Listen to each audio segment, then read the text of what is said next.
Hungary में जो new rule and regulation आए हैं, जो लॉज में अपडेट हुए हैं, उसके बारे में बता दें। आया जी नो मोर इंटरनेशनल्स। और इंटरनेशनल्स में उन्होंने वर्क परमिट बंद कर दी हैं। अस्सलाम वालेकुम, welcome to my YouTube channel. मैं हूं उमर फारूक राजा और आप देख रहे हैं हमारा यूट्यूब चैनल उमर परदेसी। आज मेरे साथ मौजूद हैं एडवोकेट ईसा रहील भट्ट साहब। तो आज बहुत से लोगों की ये क्यूरी चल रही थी कि हंगरी में जो न्यू रूल एंड रेगुलेशन आए हैं, जो लॉज में अपडेट हुए हैं, उसके बारे में बता दें। और साथ जो अभी नया ड्राइविंग लाइसेंस रूल है, उसके वाले से भी हम बात करेंगे। तो वीडियो मुकम्मल देखिएगा। तो आज की वीडियो बहुत ज़बरदस्त होने वाली है। तो इससे वीडियो कंप्लीट देखने से पहले चैनल को लाइक और सब्सक्राइब ज़रूर कर दीजिएगा। तो भट्ट साहब, हमें ये बताएं कि अभी जो न्यू रूल है 2025 में क्या अपडेट होनी जा रही है। हंगरी में जो रूल रेगुलेशन है, जो लोग यहाँ पर स्टडी पे आ रहे हैं या जो लोग वर्क वीज़े पे आ रहे हैं, उस बारे में थोड़ा सा अपडेट कर दें। सबसे पहले अस्सलाम वालेकुम सर सर। वालेकुम सलाम। वालेकुम सलाम। और दूसरा ये कि जो आपने रूल्स एंड रेगुलेशंस की बात की है, इसमें बहुत बड़ा फ्लॉ आ रहा है। फ्लॉ इस हवाले से आ रहा है कि जो पहले हंगरी था 2021 में और ये 2025 इट्स टोटली डिफरेंट। इसमें जो गवर्नमेंट का जो पॉइंट ऑफ व्यू है, गवर्नमेंट ने कहा है we don't need third world nationals, बिल्कुल जिसमें पाकिस्तान, इंडिया, बांग्लादेश, नेपाल, श्रीलंका आता है बिल्कुल। और दीगर कंट्रीज इसमें आते हैं, सोमालिया और अदर कंट्रीज हैं। उन्होंने कहा है कि देखें, पाकिस्तान से जो बंदे आते हैं या इंडिया से आते हैं या नेपाल से आते हैं या श्रीलंका, ये मेन टारगेट उनका यही था ना। बिल्कुल इधर आकर लड़के स्टडी नहीं करते, एक सेमेस्टर पढ़ने आए, सेमेस्टर के बाद इन्होंने सॉल एंटरप्रेन्योर चेंज करवा लिया, वर्क परमिट चेंज करवा लिया और बड़ा इजी था। आज से 4 साल पहले, मतलब साल पहले भी आप कह सकते हैं कि इट वाज वेरी इजी। लेकिन इलेक्शंस आ रहे हैं आपको पता है elections all over the world same है। तो उन्होंने वोट लेने के लिए, अपनी आवाम के लिए उन्होंने एक नारा लगाया है, जिस तरह पाकिस्तान में रोटी कपड़ा मकान, ऐसे ही है भाई। इन्होंने लगाया जी नो मोर इंटरनेशनल्स। और इंटरनेशनल्स में उन्होंने वर्क परमिट बंद कर दी हैं। इन्होंने कहा कि जो देसी पीपल हैं, मतलब जो एशियन पीपल हैं, उनको हम अलाउ नहीं करेंगे वो यहाँ पर आकर वर्क परमिट ले सकें। और वर्क परमिट टोटली बंद है। सिर्फ आपके पास स्टूडेंट स्टेटस है और स्टूडेंट स्टेटस में भी आपने सिर्फ आना है, पढ़ना है और जॉब बहुत मुश्किल है, आपको जॉब सीकिंग मिलेगा।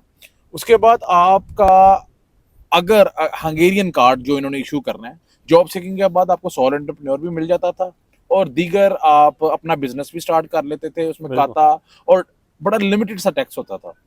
लेकिन अब उन्होंने कहा मिनिमम आपकी सैलरी 6,50,000 फॉरेन। ठीक है सर, 6,50,000 फॉर इंटरनेशनल्स के लिए इंटरनेशनल्स के लिए। और अपनी फील्ड में अगर हमने लॉ पढ़ा है और हमने अपनी प्रैक्टिस सिर्फ और सिर्फ लॉ में कर सकते हैं। और पहले जो डिलीवरी वीजाज होते थे, रेस्टोरेंट्स के वीजाज होते थे, वो उन्होंने टोटली बंद कर दिए सर। उन्होंने कहा आप पढ़ने आए हो, आपका स्टेटस ये है कि आप पढ़ने आए हो, हमें हमें कोई इतराज नहीं है कि आपने स्टडी कर ली है, आपने सबसे पहले तो अपने मुल्क जाना है। लेकिन आपने अगर हमारे मुल्क में रहना है तो आप हमारे मुल्क को अपनी डिग्री में सर्व करो। जैसे फॉर बिल्कुल सही। एग्जांपल टूरिज्म वाले जरूर आए बुडापेस्ट में। टूरिज्म सर जो कोर्स है, टूरिज्म में होटल एंड मैनेजमेंट, आपके व्यूअरशिप्स को मैं बता रहा हूँ कि जो व्यूअर्स हैं कि आप टूरिज्म एंड होटल मैनेजमेंट में आएंगे, वो फिर आपके लिए बहुत इजी है। ये सर मैंने आपको अंदर की गेम बता दी जबरदस्त कि जबरदस्त। सिर्फ और सिर्फ आप होटल्स में अपना वीजा चेंज करवा सकते हो क्योंकि आपकी डिग्री रेलिवेंट है। बिल्कुल अगर आप आ रहे हो मैनेजमेंट में, आ रहे हो आईटी में, आ रहे हो कंप्यूटर साइंस में, आ रहे हो और ये सोशल वर्क में आ रहे हो, पॉलिटिकल साइंस में आ रहे हो, जर्नलिज्म में आ रहे हो, लॉ में आ रहे हो, तो आपके लिए जो है ना अनस्किल्ड काम नहीं, स्कोप इसका कम हो रहा है कम स्कोप हो गया है। क्योंकि और लैंग्वेज बहुत बड़ा बैरियर है ना यहाँ जी पे। सर, जो सबसे बड़ा इन्होंने लॉ निकाला है, आप सेमेस्टर फ्रीज करके इधर स्टे नहीं कर सकते। आपने सेमेस्टर फ्रीज किया, अगर आप काम करते हुए पकड़े गए तो आपको सीधा वो डिपोर्ट करेंगे।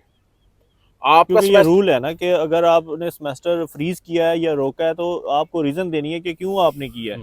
तो इसका मोस्टली रीज़न यही होता है कि मेरा कोई बीमार है अपने कंट्री में या कोई फाइनेंशियल प्रॉब्लम है, तो मैं वापस जा रहा हूँ कुछ टाइम के बाद, कोई इमरजेंसी काम है, तो उसके लिए वो कहते हैं फिर आप हमारा कंट्री छोड़ दें, दोबारा जो है ना उस टाइम पीरियड के दौरान आप यहाँ पर नहीं रह सकते और काम वगैरह नहीं कर सकते। बड़ा ये उन्होंने अब रूल एंड रेगुलेशन में अमेंडमेंट किया और काफ़ी ज़्यादा तब्दीलियाँ आई हैं। तो सर अभी जो है दोबारा जो ड्राइविंग लाइसेंस है वो लास्ट टाइम बड़ी स्ट्रिक्ट माहौल था, अभी उसमें रिलैक्सेशन हुई है, तो क्या समझते हैं कोई बेहतरी आएगी? बहुत बहुत हमारे जो रिलैक्सेशन आ गई है। पाकिस्तान से जवान आ रहे हैं उनको बताएं कि वो लाइसेंस कौन सा लेके आए यहाँ पे, किस कैटेगरी का? अगर आपके पास पुराना पंजाब का लाइसेंस है वो वैलिड नहीं है। जो नई कैटेगरी सर उन्होंने 2024 के एंड में इम्प्लीमेंट करवाई है जो ट्रैफिक पुलिस ने, उसमें आपको पीछे वो डाटा साथ दे रहे हैं कि आपका अगर बस का लाइसेंस है तो बस बनी होगी साथ, उसमें सारा आपके पिक्चर्स बनी होंगी।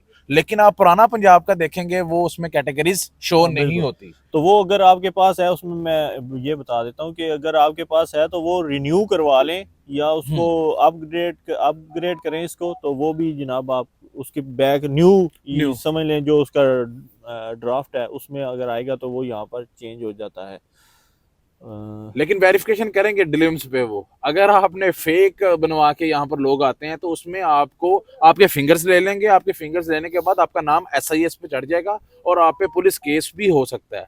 और मेरी जो पाकिस्तान एम्बेसी के जो कंट्री हेड हैं, मेरी उनसे भी बात हुई थी इस हवाले से। उन्होंने कहा कि यार बहुत हमें ऐसे लाइसेंस मौसूफ होते हैं और मसूल होते हैं इसमें कि, और इसमें आपको क्या बताऊं मैं, वो कहते हैं कि 100 में से 99% सर जैली हैं। बहुत ज्यादा, तभी तो हमारे यहाँ कंट्री उन्होंने रोक दिया था चेंज करना, सिर्फ मोटरवे का चेंज कर रहे थे। तो भी दोबारा जो है वो अगर आपको ऑप्शन मिला है चेंज करने का तो कोशिश करें जेन्युइन लेके आए चीज़ें, क्योंकि यहाँ पर अब रू अंग्री वो वाली सिचुएशन नहीं रही। FIR भी होती है, पुलिस रिपोर्ट बनती है, तो आपका जो क्रिमिनल रिकॉर्ड है वो ख़राब हो जाता है। तो उस वाले से जो है ना वो बड़ा स्ट्रिक्ट निज़ाम है। तो देखिए आप लाइसेंस इंटरनेशनल लाइसेंस भी लेकर आए, आप अपना ड्राइविंग लाइसेंस भी लेकर आए। इसमें ये चीजें हैं कि अल्लाह ना करे आपका नहीं बनता तो आपके पास मिनिमम 3 साल का इंटरनेशनल ड्राइविंग लाइसेंस होना चाहिए। लेकिन हो रहे हैं, लेकिन यहाँ के लोग का पता नहीं कभी भी बंद कर सकते हैं। तो ईसा भाई ये बता दें कि जो अभी डिग्री कंप्लीट होने के बाद जो जॉब सर्च वीज़ा है उसकी ड्यूरेशन कितनी है, उसमें भी कोई चेंजिंग हुई है या नहीं? सर वो 9 मंथ्स ही है। ठीक है। लेकिन जब आपने फिंगर्स दिए होते हैं वो आपका कार्ड 4 माह बाद आएगा तो वो आपको फिंगर्स से वो टाइम काउंट फिंगर होगा। पे काउंट होता है, लेकिन तो अभी 9 महीनों का ही वो दे रहे हैं, 9 मंथ्स का ही सर जॉब चेकिंग वीजा देंगे। और इसमें आपके पास ऑप्शन इस तरह हैं कि पहले पुर्तगाल था जो फाइल होती थी। अगर आपके पास स्किल्ड डिग्री नहीं है और स्किल्ड जॉब नहीं है, अगर आपने यहाँ पर नहीं रुकना, आप स्पेन की बदरून करवा लें। और स्पेन सर जी 2 साल में इस टाइम तो बेस्ट वही इस टाइम बेस्ट जा रहा है। आप स्पेन को रिकमेंड मैं भी करता हूँ और आप भी इसको रिकमेंड करें और आप इसकी तरफ जरूर जाएं। ऑप्शन बी जो है वो रखना चाहिए इंसान को, अगर क्योंकि सिचुएशन कुछ भी हो सकती है। अगर तो आपने डिग्री कंप्लीट करनी है फिर तो आपके पास ऑप्शन ही ऑप्शन है, लेकिन समझ लें कि अगर आप समझते हैं कि फीसें अफोर्ड नहीं कर सकते तो फिर ऑप्शन बी स्पेन। सर आपके व्यूअर्स के लिए एक अंदर की बात भी बताएं जनाब, इन्हीं को बताना है हमने, टिप्स एंड ट्रिक्स तो देनी है अगर आप नहीं पढ़ सकते, हमारे जो भाई आ रहे हैं उनको कोई मसला परेशानी यहाँ पर ना हो। चलें आप नहीं पढ़ सकते यार, एक ये है कि एक रास्ता है सर शादी करने वाला, जबरदस्त। आप यहाँ पर कोई प्यारी सी लड़की देखें, आप उसके साथ जेन्युइन शादी रजिस्टर करवाएं। आप जर्मनी में जाके 5 साल का कार्ड ले सकते हैं, इटली में ले सकते हैं, ऑस्ट्रिया में ले सकते हैं, जिधर आपका दिल करे। जो सा देश यूरोपियन यूनियन में 28 अच्छा लगता है, 28-30 कंट्री हैं, जो सा दिल करता है वहां पर जाके शादी रजिस्टर करवा लें और आप यूरोपियन यूनियन के फैमिली यूनिफिकेशन में आप आ जाएंगे। तो अभी सर 2025 में आप समझते हैं कि यूनिवर्सिटीज़ की फ़ीसें बढ़ने जा रही हैं या वही रखेंगे अभी फ़ीसें वगैरह? सर ऑफ कोर्स ये जो इनका ना हर साल 10% इंक्रीज होता है, क्योंकि फॉरेन का जो फ्लक्चुएशन वो जो है ना उसमें बहुत ज़्यादा अपर लेवल पे उसकी जो आई है, अगर रेशो देखी जाए वो बहुत अप गया है। तो इसमें अगर पहले $7,000 थी, अब उन्होंने $8,000 कर दी सर। तो मैं यही कहता हूँ कि आना बात है, यूरोप में किसी भी कंट्री में आ जाएं, आपने मेहनत करनी है, काम करना है, आप कामयाब हो जाएंगे। और मैं ये नहीं कि ये मेरा इंटरव्यू ले रहे हैं और मैं इनको इंटरव्यू दे रहा हूँ, जितनी मेहनत राजा साहब ने की है और अच्छा। इतनी मेहनत मैंने नहीं देखा कि किसी ने की है। और इनके पास जो लाइसेंस है, आप किसी दिन आए, इनके आप व्यूअर्स हैं, इनका लाइसेंस देखिएगा, मैं नहीं बताऊंगा, नहीं कोई नहीं, कैटेगरी खाली नहीं है इनकी।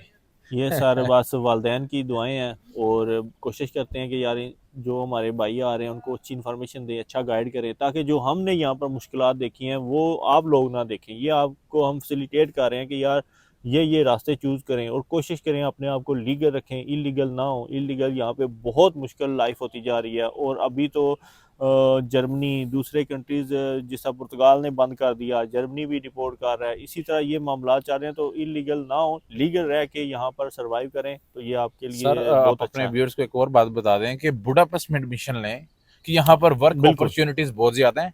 आप अगर बैचलर्स में आ रहे हैं, आई एम रियली सॉरी, अगर आप किसी और सिटी में रहेंगे तो आप फीस अगर खुद आपने पे करनी है, तो मैं चीज समझता हूँ कि आप पे नहीं कर सकते। आपको 3 दिन जो राजा साहब भी 4 दिन बुडापेस्ट में रहते थे, 3 दिन डेब्रिसन में रहते थे और डबल पे करते थे। इसमें ये चीज़ है, बुडापेस्ट में बहुत अपॉर्चुनिटीज हैं। और अगर आप डेब्रिसन की बात करें, सैगत की बात करें, पेज की बात करें, मिशकोल की बात करें, जो टॉप यूनिवर्सिटीज़ हैं, गवर्नमेंट सेक्टर में आती हैं, तो वहाँ पर लैक ऑफ अपॉर्चुनिटीज़ हैं, बिल्कुल, लैक ऑफ जॉब है।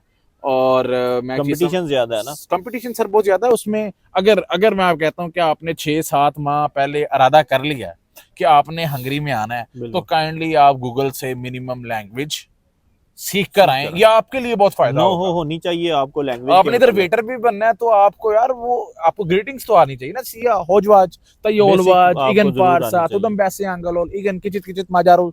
मतलब इतनी आप सीख के आए कि आप उनसे ग्रेडिंग कर सकें जब आप जॉब इंटरव्यू के लिए जाएं। देखिए आप उन्हें कह सकते हैं, यार इट्स माय थर्ड लैंग्वेज, उनको भी मैं पता है कि यार ये सीख रहा है, सीख कोशिश रहा कर रहा है। है, लर्निंग कर रहा है, इसका इंटरेस्ट है, तो वो फिर फैसिलिटेट करते हैं तो इस बात को। अगर आप डिफरेंट कंट्रीज की बात करते हैं, मैं कहता हूं कि आप यहाँ पर पहुंच जाएं, आप 1-2 सेमेस्टर पढ़ें। सर एक और बात बताने लगा हूं, जी जी जी। 1-2 सेमेस्टर पढ़ के बैचलर्स वालों के लिए आप जर्मनी में अपना मास्टर्स चेंज कर सकते हैं, बैचलर्स चेंज कर सकते हैं। तो यहाँ पर बहुत अपॉर्चुनिटीज हैं, आप आसानी के आए साथ आप यहाँ जी, से। आसानी से आप आगे निकल सकते हैं। ये जो है ना हार्ट ऑफ यूरोप है, और एक ये सर एक पाथ बन गया हुआ है ना बिल्कुल यूरोप में बिल्कुल, एंटर का। तो जब गेटवे के तौर पे आप यूज़ कर राजा साहब सकते हैं जब इसको। आए थे माशाल्लाह, तब तो हालात और थे, तब थोड़ी सी लीनियंस था काम। लेकिन अब जो लीनियंट कोई भी नहीं है, आप आए, आप यहाँ पर ड्राइविंग लाइसेंस लेके आए। सर ड्राइविंग लाइसेंस के बगैर समझिए आपके पास कुछ भी नहीं है। अगर ड्राइविंग लाइसेंस आपके पास है और यूरोपियन चेंज हो जाता है, तो आपके पास पासपोर्ट आ गया ये एक यूरोपियन। बेस्ट अपॉर्चुनिटी है कि इजीली यहाँ पर चेंज हो रहा है, और आप इसके थ्रू मुख्तलिफ जगह पे जॉब अप्लाई कर सकते हैं, जर्मनी, नॉर्वे, और यही वहाँ पे चेंज भी हो जाता है। जो कहते हैं ना, चेंज कन्वर्ट हुआ हुआ एक लाइसेंस दूसरी जगह कन्वर्ट नहीं होता, हो जाता है। अगर उसके बारे में आपको कोई भी लाइसेंस के रिलेटेड आपको इन्फॉर्मेशन चाहिए हो, तो आपका भाई हाजिर है, आप कमेंट्स कीजिएगा। तो बहुत शुक्रिया WhatsApp, thank you sir so much no जी, प्रॉब्लम सर। आपने अपना कीमती नहीं टाइप नहीं भाई हैं आप सर। हमारे व्यूअर्स को दिया है। तो उम्मीद है आज की वीडियो आपके लिए बहुत हेल्पफुल हुई होगी। तो अभी इजाज़त चाहते हैं। आपकी कोई क्यूरी हो, कोई सवाल हो, किसी किस्म का हो, आप कमेंट्स में बताइएगा, आपका भाई आपको ज़रूर रिप्लाई करेगा, उसके ऊपर वीडियो बनाएगा, ताकि आपको यहाँ पर हम फैसिलिटेट करें। आपके लिए ही ये वीडियो है, ये सारा नॉलेज जो है, ये इससे आप फ़ायदा लें। तो हमें दे इजाज़त, थैंक यू सो मच जी, अल्लाह हाफिज़, अल्लाह निगहबान।